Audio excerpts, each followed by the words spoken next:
Reverend Fathers, distinguished scholars from across the globe, ladies and gentlemen. I'm deeply honored to stand before you today to share some insights on my topic, menstrual impurity in the Assyrian Church of the East, or Church of the East, which includes the Roman Church as well. Introduction. Is it permissible for women to enter the church during their menstrual period? And may they receive Holy Communion during this time? Amidst the hallowed halls of faith and spirituality, these questions have always persisted across the millennia. In this short exploration of a delicate and deeply rooted issue, I delve into the teachings concerning menstruation within the Assyrian Church of the East, drawing comparison with the practices of other Christian denominations, shedding light on a phenomenon that has long remained in the shadows of religious discourses. Teachings of Roman Catholic and Orthodox churches regarding the menstrual impurity. The Roman Catholic Church. The Roman Catholic Church, like all other churches, have traditionally held the belief that the Eucharist is the actual body and the blood of Jesus Christ and is to be treated with utmost reverence. Some theologians and clerics have argued that menstruating women should not receive Holy Communion due to the concern about ritual purity and the sanctity of the Eucharist. Others have taken a more lenient stance, arguing that the Eucharist is a sacrament of healing and inclusion that should not be denied to women based on their menstrual status. However, Roman Catholic Church has not issued an official universal statement specifically addressing this topic, and practices can vary between different localities and communities. There is no canon in the present code of Syro-Malabar Church regarding menstrual impurity. Pragmatically, women today are not barred from the Eucharist because of menstruation. However, there exists within the current religious culture an attitude of ambivalence towards menstruation. The Orthodox Assyrian churches. Orthodox Church has canon regarding the menstrual impurity. I have quoted the following excerpt from the Novo Canon of Barnatraya as cited in the book of Father Baby Verghese. I quote, Section 2 regarding the carefulness in the reception of mysteries. Sabbathus. A woman in menstruation shall not communicate in the mysteries until the issue of blood stops. Likewise, a woman who has slept with them and also shall not approach the mysteries on the same day. She ought to prepare herself in advance and abstain from legal union for the honor of the holy mysteries. Jacob of Edessa. A woman who gave birth to a child 2 or 3 days before the Thursday of the mysteries is permitted to receive the holy mysteries if she can wash off the blood. She who is in periods, if not virgin, shall not communicate until the issue of blood cease. Despite Saul's unwavering stance on the issue of impurity, upon reading Jacob of Edessa, a discernibly more tolerant perspective towards the menstrual impurity becomes evident. However, in Syrian Orthodox and Jacobite families in India, menstruating women are traditionally not supposed to enter or partake of Holy Communion, even though the Church does not insist on it.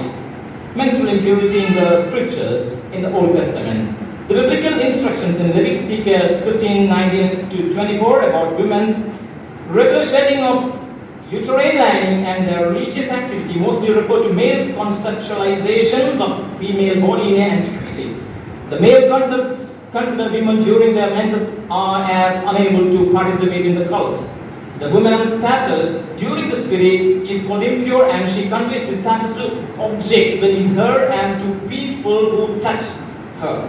According to the priestly system, the female body's menstruation as well as the emission of the semen from the male body are both connected with the sphere of death. In antiquity, one assumed that new human life is contained in male semen which is sown into the earth, that is female body. Spilled semen through symbolizes loss of life. A woman symbolizes life as long as her body potentially can reproduce human life. A woman in her menses, however, definitely cannot conceive and hence symbolizes no life. Her body in that particular status is perceived as an opposite to the sanctuary where the living and life-giving holy God dwells. Hence, the priestly legislation ordered her to abstain from the cult for 7 days. The abstention from the cult is called impurity, and it is overcome by washing and the passing of a certain time span. In the proto-evangelium of James and in the New Testament. At the very dawn of the New Testament, the Holy Virgin Mary herself is subjected to the demands of the ritual purity. According to the proto-evangelium of James, a 2nd century apocryphal text which inspired several of the church Marian feasts, Holy Virgin lived in the temple from the age 2 to 12 when she was betrothed to Joseph and sent to reside in her house, I quote, lest she pollute the sanctuary of the Lord. When Jesus Christ began to preach, a very new message resounded in the villages of Judea, one that challenged the deep-seated presumption of Pharisaic piety and of the ancient world in general. He proclaimed that it is only the evil intention that come out of our heart that defile us, Mark 7:15. Our Savior thus placed the categories of impurity and purity wholly in the sphere of conscience. Our Lord does not reprimand the hemorrhaging woman for having touched his clothes in the hope of being cured. He heals her and then praises her faith. Matthew 9:20-22. The Apostle Paul likewise abandons the traditional Hebrew approach to Old Testament regulating the regarding purity and impurity, allowing for them only in the interest of Christian charity. It is well known that Paul generally prefers the word holy to the word pure to express a Christian's closeness to God, thus avoiding Old Testament preconceptions. In the writings of early church fathers, even though the first generation of church writers after apostles, that is to say, Justin Martyr, Tertullian, Origen, and the Thaddeus of Olympus, etc., insist upon baptism and Eucharist as sufficient source of purification for Christians.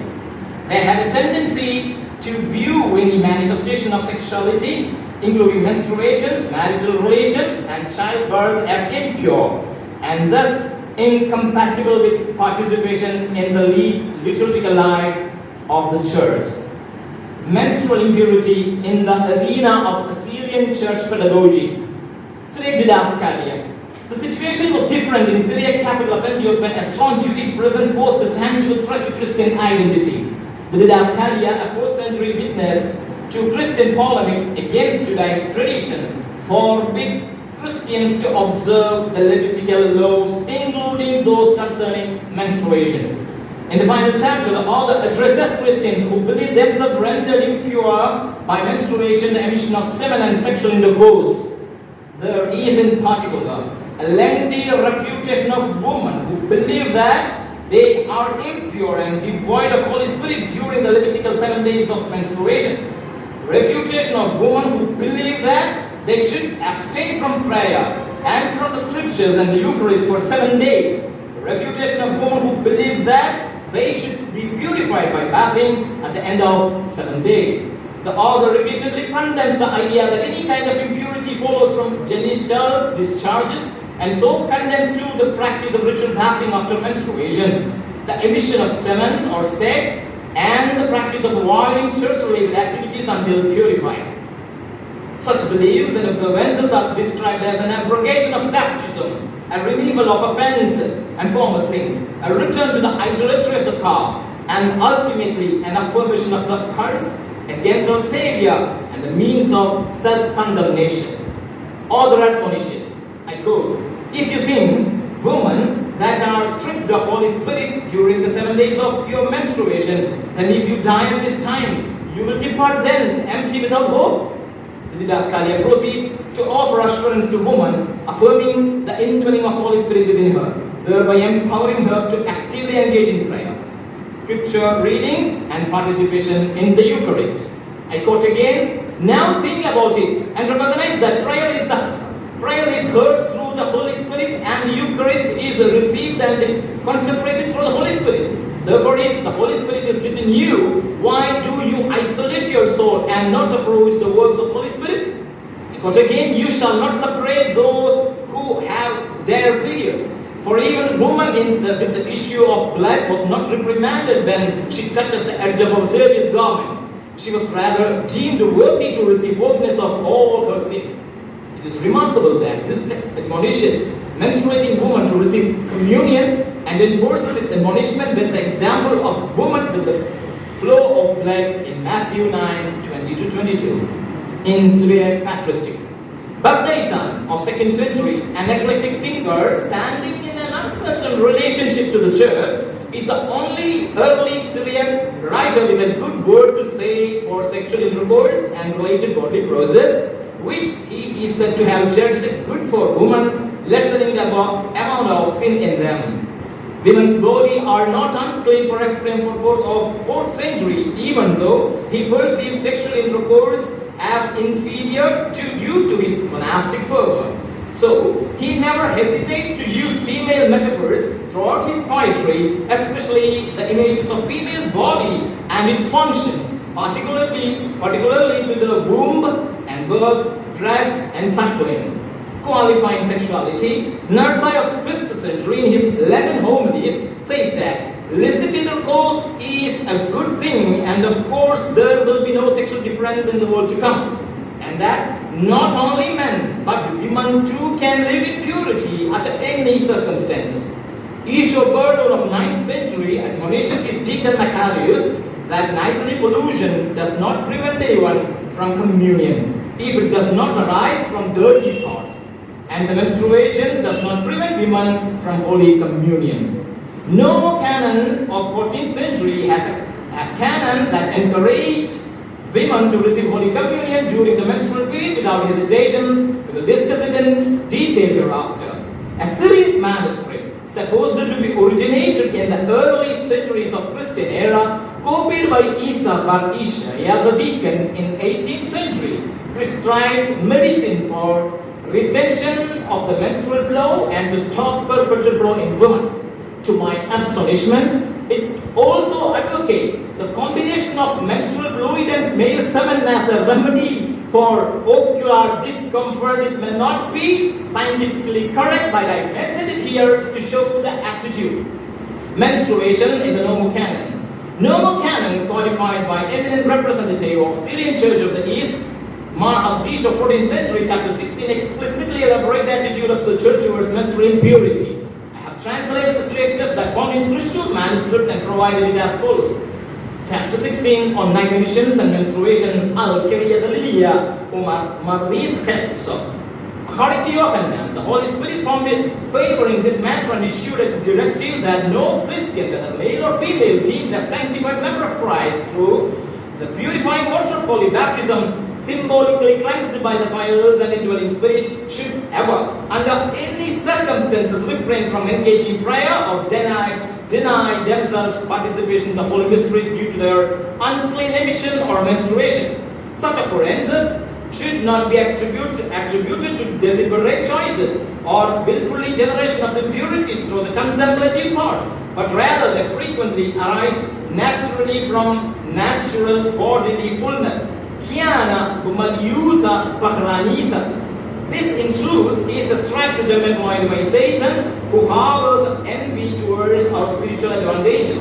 One should not, on account of natural occurrences, be justly prohibited from engaging in prayer or deprived of partaking in holy mysteries.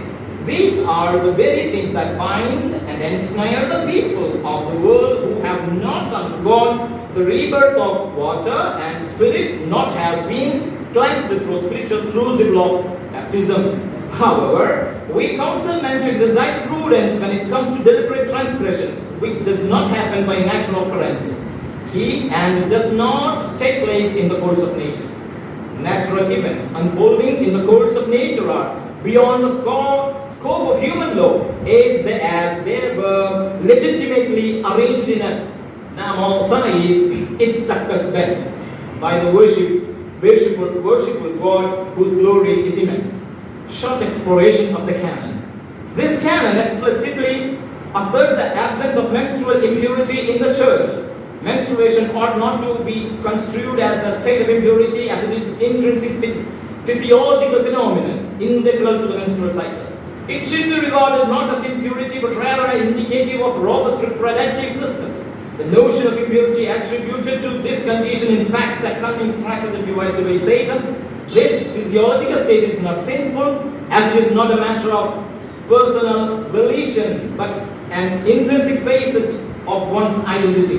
However, as per the canon, if an individual deliberately induces such ambitions, whether male or female, it is deemed as transgression. We can extrapolate the fundamental principles of this canon and apply them to the matters such as the acceptance of transgender individuals. If this state is not one's own choice, but rather a fundamental aspect of person's identity and a legitimate aspect of human diversity, it should be acceptable according to the canon. Understanding that the state of menstruation and being a transgender are not to be blamed is grounded in divine will, empathy, scientific consensus, and the importance of mental health and well-being. So, the canon envisages a more inclusive and equitable society for all individuals. Contemporary perspective on menstrual impurity. Despite the opposition of patristic teachings and canon to the concept of menstrual impurity, certain families in the Assyrian Church of the East persisted in adhering to ritual purity rules until the recent past, largely due to the entering influence of Indian culture and due to the ignorance. So now, our church organizes educational workshop in premarital counseling to dispel myths and misconceptions about menstrual impurity on the basis of patristic teachings and canon. Such church encourages the exploration of relevant biblical passages that challenge or interpret traditional views on menstruation.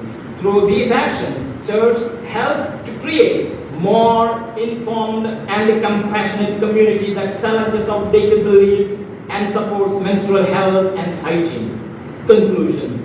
In conclusion, while many religious traditions have historically regarded menstruation as a state of impurity, it is noteworthy that Church of the East has stood apart by consistently maintaining a perspective that challenges this prevailing notion. From its inception, this ancient Christian denomination has recognized the naturalness of menstruation and refrained from labeling it as impure. By doing so, Church of the East not only set a unique example with the broader Christian landscape, but also fosters a more inclusive and understanding environment for women. This divergence in perspective serves as a reminder that religious interpretations and attitudes towards bodily processes can vary widely, and the Assyrian Church stands on menstruation, stands as a testament on the ongoing evolution and adaptability of beliefs in the modern world.